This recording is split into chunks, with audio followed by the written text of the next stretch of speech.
Hey everybody, this is a quick video. In case you have Skullcandy earbuds and only one side of them is working, I'm going to go through how to fix it real quick.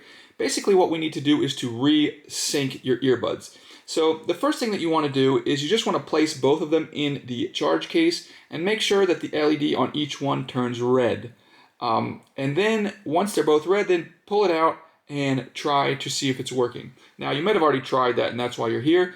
So let's go to the actual resync if that didn't work. And to do that, what you're going to do is you're going to open whatever device that you're trying to pair it with, and you're just going to turn the Bluetooth off on your device.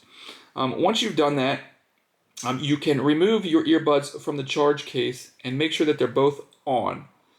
And once they're both on, you're going to press the button on the earbuds on both of them simultaneously 4 times. And then what will happen when you do that is the earbud LED will slowly flash red, blue, red, blue, red, blue as they sync. And then once you get 4 fast blue flashes, that means that they have been successfully synced.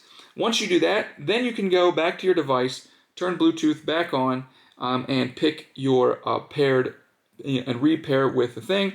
And when that happens, the earbuds will blink blue to show that they're connected to your device, and then everything should be working properly. Now, if that doesn't work, the next thing to do is to actually do a hard reset, which you'll have to repair everything like that. And so if what we've gone through hasn't fixed, you want to do a hard reset, and I will put a link in a pinned comment to how to get to a video that will show you how to do the hard reset. Thanks a lot for watching. Have a great day.